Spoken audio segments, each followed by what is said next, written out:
Depuis plus de 4 décennies, Linda Moulton Howe est l'une des journalistes d'investigation les plus respectées dans le domaine des phénomènes inexpliqués. Elle a remporté plusieurs Emmy Awards pour ses documentaires télévisés. Elle a interviewé des centaines de militaires, de scientifiques et de fonctionnaires gouvernementaux. Elle s'est bâtie une réputation grâce à des recherches rigoureuses et des sources crédibles dans un domaine souvent considéré comme une théorie du complot. Mais il y a une histoire que Linda n'a jamais racontée complètement. Une enquête qu'elle suit depuis 1998, mais qu'elle n'a jamais pu publier intégralement. Un secret que des sources lui ont averti qu'il mettrait fin à sa carrière, ou pire, si elle le révélait publiquement. Cela concerne l'Antarctique, le continent le plus isolé de la Terre, un endroit régi par un traité international, un lieu où les opérations militaires, la recherche scientifique et les intérêts géopolitiques convergent de manière que le public ne voit jamais. Pendant 25 ans, Linda a recueilli des témoignages de personnes qui se sont rendues en Antarctique, des scientifiques, des militaires et des entrepreneurs. Des personnes qui ont signé des accords de non-divulgation et à qui il a été dit de ne jamais parler de ce qu'elles ont été témoins. Des personnes qui, à mesure qu'elles vieillissaient et approchaient de la fin de leur vie, ont décidé que certaines vérités étaient trop importantes pour mourir avec elles. Maintenant, à 81 ans, Linda Moulton Howe a pris une décision. Elle a compilé ses témoignages. Elle a vérifié ce qui pouvait être vérifié. Elle a documenté ce qui a été caché. Et elle est prête à révéler ce que de multiples sources crédibles lui ont dit exister sous la glace de l'Antarctique. Des structures anciennes, une technologie qui ne devrait pas exister, des preuves d'une civilisation qui précède l'histoire humaine enregistrée, et le plus troublant de toutes, une dissimulation active impliquant plusieurs gouvernements qui persistent depuis plus de 70 ans. Voici l'histoire de Linda. L'enquête qu'elle a passé 25 ans à construire. Les témoignages qu'elle a collectés de témoins qui souhaitaient que la vérité soit connue avant de mourir. Et la révélation qu'elle croit changera notre compréhension de l'histoire humaine du passé de notre planète et de ce qui se passe réellement au fond du monde. Linda a déclaré : « Avant de mourir, je dois dire la vérité, car les personnes qui m'ont dit ces choses meurent. Et si je ne partage pas ce qu'ils ont révélé, cette connaissance meurt avec nous. » Voici ce que Linda Moulton Howe admet enfin avoir vu en Antarctique. Linda Moulton Howe est née en 1942 à Boise, dans l'Idaho. Elle a étudié la littérature anglaise à l'Université du Colorado à Boulder et a ensuite obtenu un master en journalisme. Dans les années 1970, elle a commencé à travailler comme productrice et réalisatrice de télévision à Denver, se concentrant sur les documentaires environnementaux.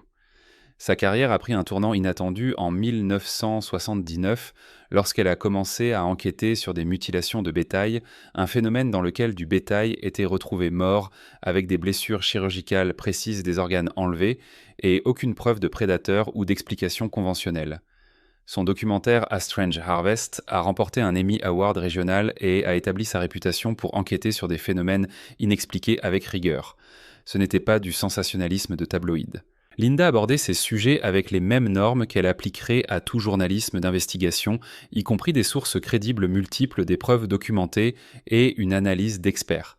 Elle a noué des relations avec les forces de l'ordre, les vétérinaires et les éleveurs qui faisaient face à quelque chose qu'ils ne pouvaient pas expliquer. Au fil des décennies, les enquêtes de Linda se sont élargies pour inclure des rencontres avec des ovnis, le secret gouvernemental et des témoignages de militaires et de personnel du renseignement, affirmant avoir connaissance de technologies non humaines et de contacts. Elle a fondé earthfiles.com, un site web dédié à la science et aux véritables enquêtes sur les X-Files.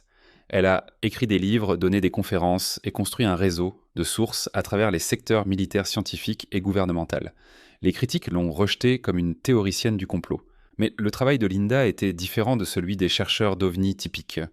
Elle ne spéculait pas de manière sauvage, elle documentait les témoignages, elle vérifiait les références. Elle suivait les pistes de papier, elle laissait ses sources parler puis travaillait à corroborer leurs récits. Un lieu revenait sans cesse dans ses témoignages. L'Antarctique. Le premier indice est apparu en 1998. Un ingénieur de vol de la marine qui avait servi dans l'opération Deep Freeze, l'opération militaire soutenant la recherche scientifique en Antarctique, a contacté Linda. Il était à la retraite dans la soixantaine et voulait partager quelque chose qu'il avait été témoin en 1982, mais qu'on lui avait ordonné de ne jamais discuter. Selon son récit, il avait effectué un vol de ravitaillement de routine de la station McMurdo vers un camp de recherche éloigné. Pendant le vol, il y a eu une défaillance de l'équipement qui les a forcés à atterrir plus tôt. Pendant qu'ils étaient au sol pour effectuer des réparations, l'équipage a vu quelque chose sur une crête lointaine qui ne correspondait pas au paysage. Des formes géométriques trop régulières pour être des formations de glace naturelle. L'ingénieur de vol, dont Linda a protégé le nom, a décrit s'être approché suffisamment près pour voir ce qui ressemblait au sommet d'une structure massive partiellement exposée sous la glace. C'était angulaire. C'était fait d'un matériau qui n'était ni de la glace ni de la roche. Avant qu'ils ne puissent enquêter davantage, ils ont reçu l'ordre de retourner immédiatement à McMurdo. À leur arrivée, ils ont été informés par le personnel du renseignement et ont été informés que leurs journaux de vol seraient classifiés.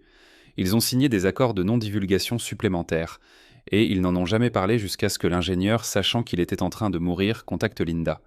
Linda l'a longuement interviewé. Ses références ont été vérifiées.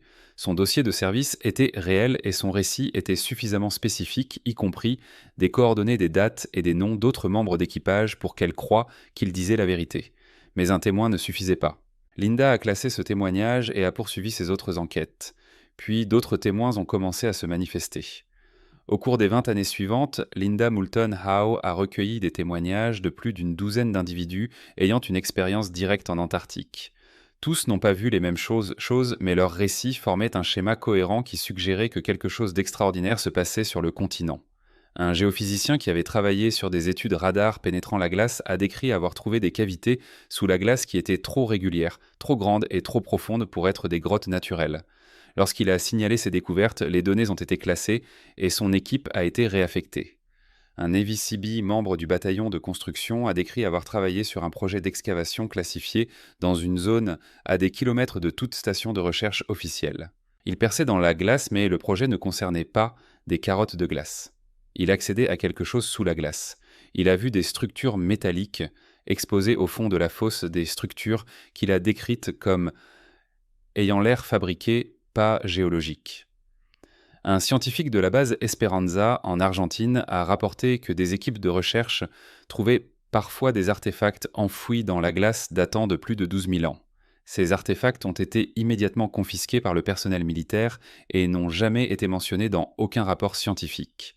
Un pilote qui avait effectué des missions à travers l'Antarctique a décrit une zone interdite de survol qui n'était pas sur les cartes publiques, une zone où les vols de recherche civile étaient interdits et où les vols militaires nécessitaient une autorisation spéciale.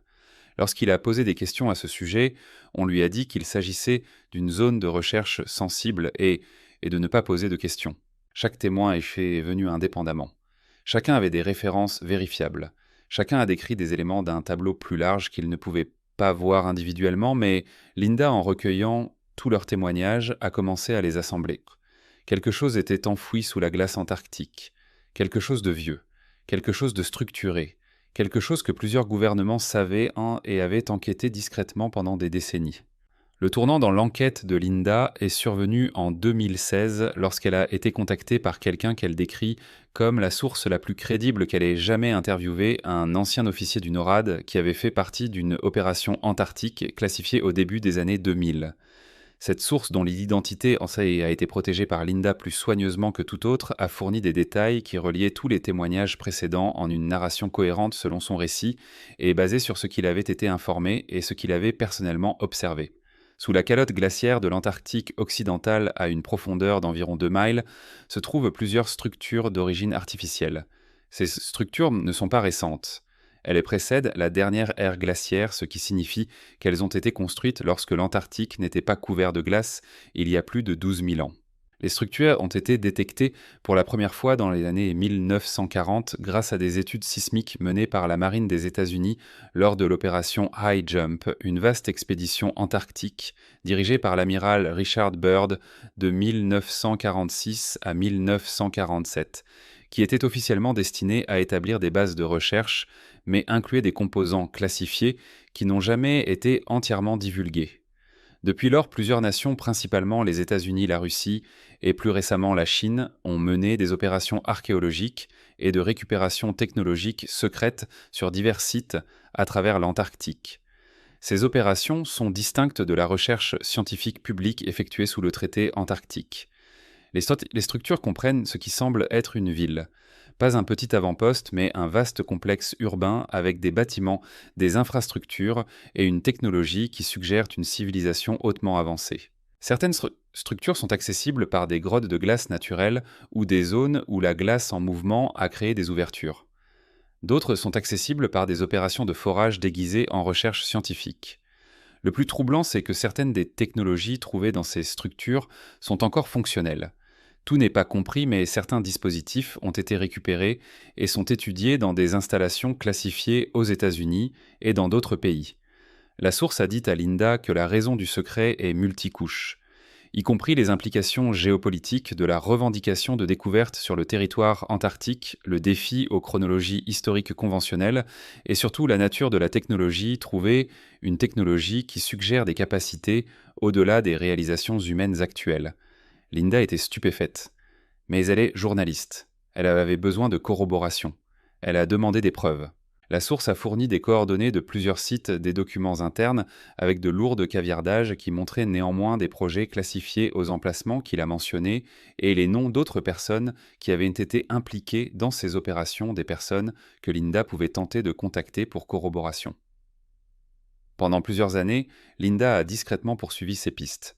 Elle a contacté d'autres témoins potentiels, certains ont refusé de parler, d'autres ont confirmé des éléments de l'histoire sans fournir de détails. Quelques-uns approchant de la fin de leur vie ont décidé de dire ce qu'ils savaient. Le schéma tenait. Les témoignages s'alignaient. Différents témoins décrivaient différents aspects de la même réalité sous-jacente. Des structures anciennes sous la glace antarctique, des opérations de récupération en cours, le secret, à travers plusieurs gouvernements et une technologie qui défiait notre compréhension du passé.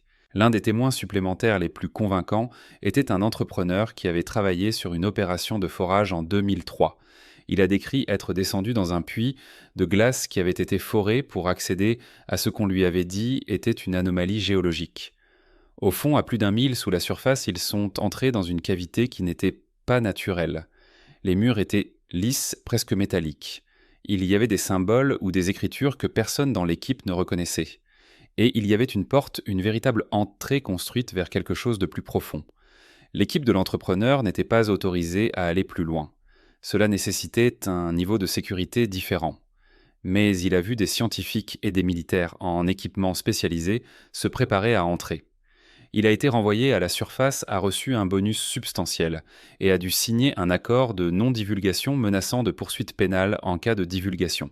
Des années plus tard, mourant du cancer, il a contacté Linda et a déclaré « Les gens devraient savoir que nous avons trouvé quelque chose là-bas, quelque chose qui change tout ce que nous pensons savoir sur l'histoire. » Un autre témoin, un analyste d'images satellites, a décrit avoir été assigné à surveiller les territoires antarctiques pour divers gouvernements. Il a remarqué que certaines zones étaient fortement obscurcies dans les données satellites disponibles au public, non seulement de basse résolution mais floues ou couvertes artificiellement. Lorsqu'il en a parlé à ses superviseurs, on lui a dit que ces zones étaient soumises à des protocoles d'accès spéciaux et que ce n'était pas de son ressort. Mais il avait vu des images de plus haute résolution avant qu'elles ne soient traitées pour publication publique. Et dans ces images, il a vu des structures, des formes rectilignes incompatibles avec la géologie naturelle des formations qui semblaient avoir été construites. Il ne pouvait pas prouver qu'elles étaient artificielles uniquement à partir des images satellites, mais combinées avec les données radar pénétrant la glace qu'il avait vues, l'implication était claire. Il y avait une architecture sous cette glace.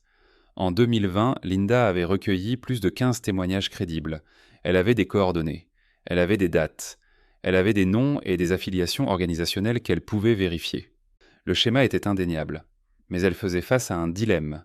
Publier l'enquête et en assumer les conséquences ou continuer à protéger ses sources et à rassembler plus de preuves.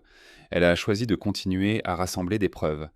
Elle a commencé à partager des éléments de l'histoire lors de conférences et d'interviews, testant les eaux, voyant comment l'information serait reçue, protégeant ses sources les plus sensibles, tout en révélant suffisamment pour suggérer l'ampleur de ce qu'elle avait appris. La réponse était mitigée. Les véritables croyants l'ont accueilli comme une confirmation de ce qu'ils avaient soupçonné. Les sceptiques l'ont rejeté comme une théorie du complot. Les médias traditionnels l'ont complètement ignoré. Puis quelque chose s'est produit qui, selon Linda, l'a enfin convaincu de tout révéler. Ses sources ont commencé à mourir. L'ingénieur de vol de la marine, qu'il avait d'abord contacté en 1998, est décédé en 2019. L'officier du NORAD, sa source la plus crédible, est mort en 2022. D'autres étaient en mauvaise santé et Linda elle-même était maintenant dans la soixantaine, confrontée à sa propre mortalité. J'ai réalisé que si je ne racontais pas cette histoire complètement avec tous les détails et toutes les sources que je pouvais nommer de manière responsable, alors elle mourrait, a déclaré Linda lors d'une interview en 2023. Ces hommes m'ont fait confiance avec des informations qu'ils croyaient cruciales, et j'ai la responsabilité d'honorer cette confiance en veillant à ce que leurs témoignages soient préservés. Fin 2023, Linda a commencé à préparer ce qu'elle appelle le rapport antarctique complet, une compilation détaillée de tous les témoignages qu'elle avait collectés, des preuves qu'elle avait vérifiées, des coordonnées de sites suspects et des noms d'opérations et de personnel qu'elle avait pu confirmer. Elle a fait cela en sachant que cela pourrait mettre fin à sa carrière, en sachant qu'elle pourrait faire face à des conséquences juridiques, en sachant que des sources encore vivantes pourraient faire face à des répercussions, mais aussi en sachant que certaines vérités sont trop importantes pour être supprimées. Début 2024, Linda a publié des extraits de ce rapport sur son site Earth Files. La réponse a été immédiate et divisée. Elle a fourni des coordonnées spécifiques où des témoins prétendaient avoir vu des structures exposées ou où des opérations de forage avaient accédé à des cavités sous la glace. 77 degrés 32 minutes, sud 104 degrés 50 et 1 minute et près de la station Vostok, 74 degrés. 35 minutes sud, 164 degrés, 32 minutes est dans la région de Victoria Land. 82 degrés 53 minutes sud, 135 degrés 17 minutes ouest dans l'intérieur profond de l'Antarctique occidental. Elle a partagé des documents déclassifiés de l'opération High Jump montrant des paramètres de mission inhabituels et des sections caviardées qui suggéraient des objectifs au-delà de l'établissement de stations de recherche. Elle a présenté des transcriptions de témoignages de plusieurs témoins, avec des informations d'identification supprimées pour protéger ceux qui sont encore vivants, mais avec suffisamment de détails sur leurs références et leurs expériences pour établir leur crédibilité.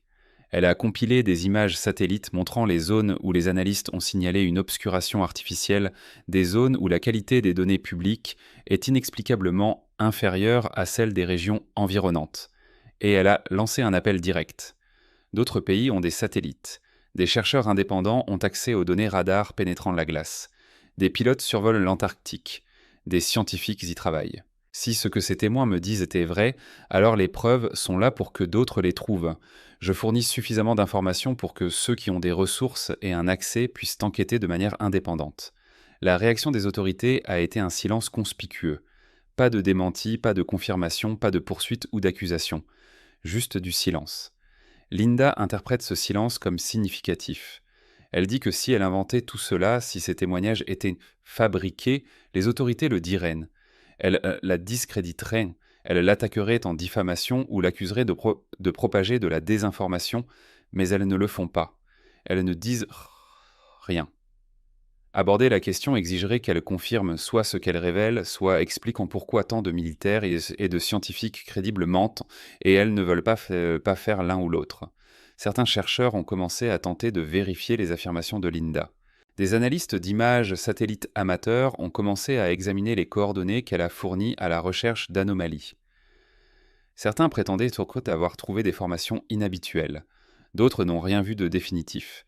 Une équipe de scientifiques a soumis des demandes pour accéder à des données historiques de radars pénétrant la glace des zones mentionnées par Linda.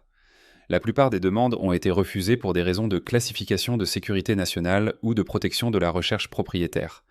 Certains ont interprété ces refus comme suspects, pour ce qui devrait être des données géologiques scientifiques. Une ancienne employée d'une station de recherche antarctique s'est manifestée publiquement pour soutenir les affirmations de Linda, déclarant que tous ceux qui avaient travaillé sur le continent pendant de longues périodes savaient qu'il y avait des zones où il ne fallait pas aller et des questions qu'il ne fallait pas poser, et que des opérations militaires classifiées se produisaient régulièrement séparément des activités scientifiques. Pendant ce temps, Linda a continué à publier des témoignages. Chaque nouveau récit ajoutait des détails, y compris des descriptions de symboles, trouvés sur des structures, des motifs géométriques différents de tout système d'écriture connu des récits de dysfonctionnement d'équipements électroniques près de certains sites d'excavation.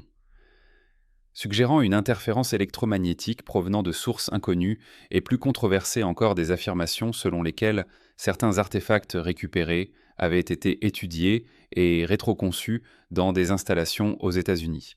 L'un des témoignages les plus détaillés est venu d'un scientifique des matériaux qui prétendait avoir brièvement travaillé sur un projet classifié analysant des échantillons d'excavation antarctique.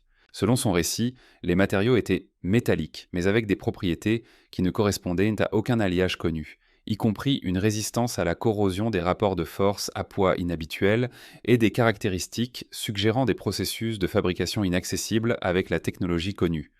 Lorsqu'il a demandé l'origine des échantillons, on lui a seulement dit qu'ils provenaient de récupération antarctique et que son analyse devait se concentrer sur la composition et les propriétés, pas sur l'origine ou l'âge. Il a terminé son travail contractuel, a reçu un paiement et a signé des accords de non-divulgation. Mais l'expérience l'a convaincu que quelque chose d'extraordinaire avait été trouvé en Antarctique.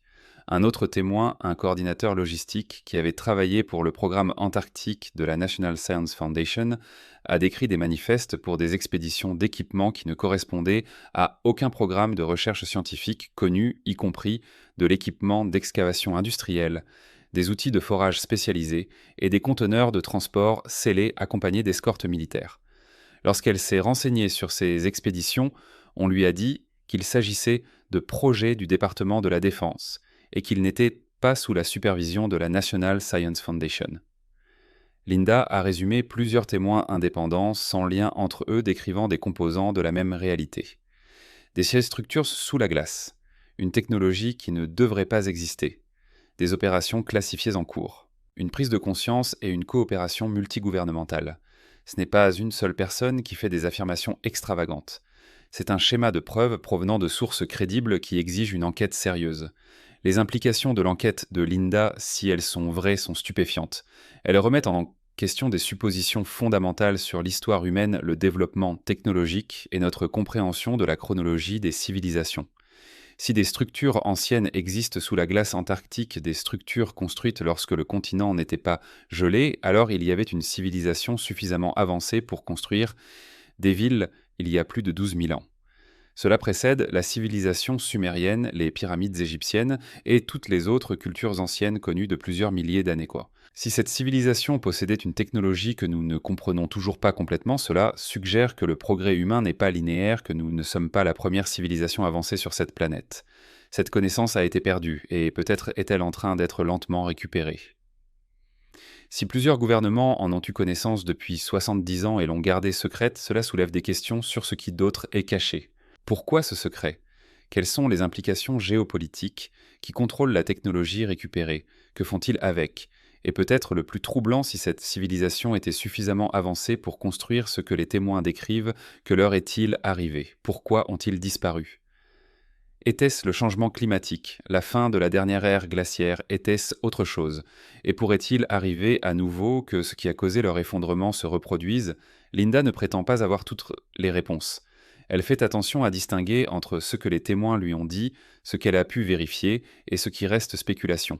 Elle croit que les preuves qu'elle a compilées exigent une enquête officielle et une divulgation publique. Linda dit qu'elle ne demande pas aux gens de la croire. Elle leur demande de regarder les témoignages qu'elle a collectés de militaires, de scientifiques et d'entrepreneurs qui se sont rendus en Antarctique. Ce sont de vraies personnes, avec de vraies références décrivant de réelles expériences. Ils méritent d'être entendus. Et s'ils disent la vérité, si même la moitié de ce qu'ils lui ont dit est exact, alors nous vivons dans un monde très différent de ce que nous avons été enseignés. À 81 ans, Linda Moulton Howe sait qu'elle n'a pas un temps illimité devant elle. Elle passe ces dernières années à compiler et à publier les témoignages de l'Antarctique parce qu'elle croit que c'est la plus importante enquête de sa carrière. Tout le reste sur quoi elle a travaillé, y compris les mutilations de bétail, les rencontres avec des OVNI et le secret gouvernemental, pointent vers la même conclusion. Nous ne sommes pas informés de la vérité sur notre histoire, notre planète et notre place dans l'univers. L'Antarctique est l'endroit où se trouvent les preuves physiques. Ce n'est pas de la spéculation. Ce n'est pas une théorie. C'est enfoui sous la glace et des gens l'ont vu. Elle essaie de s'assurer que leurs témoignages ne meurent pas avec eux. Elle travaille actuellement sur un documentaire complet qui présentera tous les témoignages, les preuves et les analyses qu'elle a compilées. Elle dépose également des copies de sa recherche complète, y compris les noms de sources qui ont donné une autorisation posthume pour identification auprès de plusieurs institutions pour s'assurer que l'information survive même si quelque chose lui arrive. Les critiques continuent de rejeter le travail de Linda comme une théorie du complot. Ils soulignent le manque de preuves physiques accessibles à une vérification indépendante. Ils notent que le témoignage oculaire même de sources crédibles n'est pas une preuve. Ils soutiennent que des opérations classifiées en Antarctique pourraient avoir des explications conventionnelles sans lien avec des civilisations anciennes. Les partisans de Linda, y compris certains scientifiques et chercheurs qui ont examiné sa méthodologie, soutiennent que le schéma des témoignages est trop cohérent pour être rejeté. Ils affirment que le refus des autorités d'aborder ou d'enquêter sur les affirmations est lui-même suspect. Ils notent que l'obscuration artificielle de certaines zones antarctiques dans les images satellites suggère que quelque chose est caché. Les partisans soulignent également que Linda n'a rien à gagner à fabriquer cette histoire. Elle est une journaliste respectée, lauréate d'un Emmy avec une longue carrière. Elle ne vend pas de livres ni ne promeut de produits. Elle présente simplement des témoignages de personnes qui affirment avoir été témoins de quelque chose d'extraordinaire.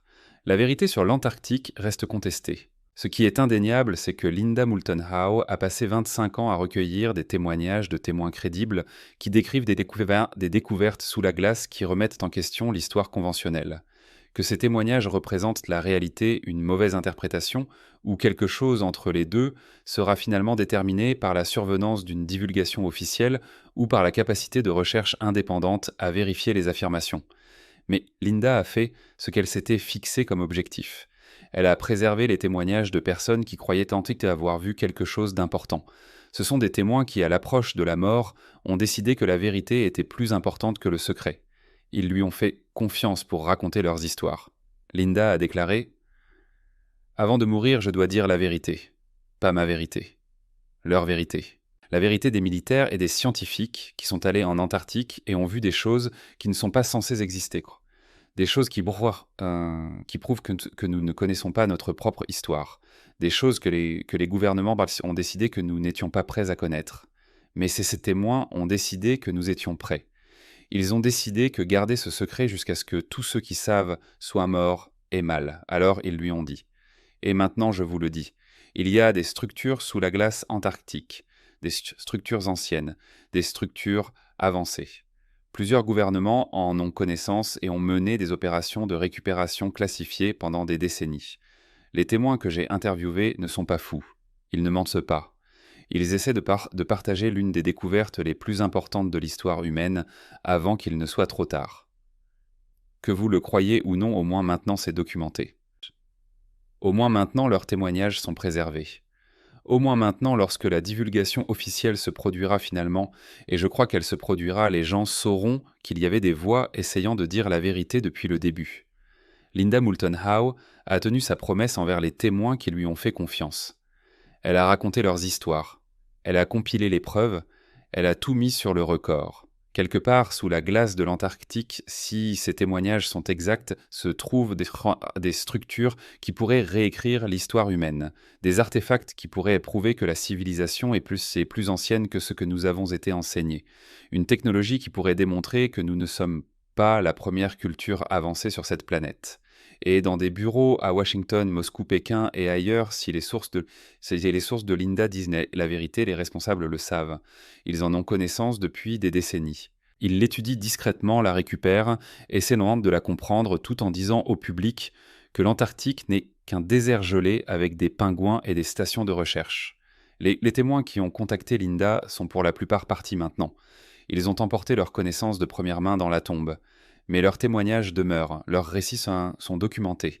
Leur courage à s'exprimer, malgré les conséquences, a été préservé. Et Linda Moulton Howe, à 81 ans, a fait ce qu'elle s'était fixé comme objectif. Elle a dit la vérité. Ou du moins, elle a dit ce que plusieurs témoins crédibles lui ont juré être la vérité. Le reste dépend de nous.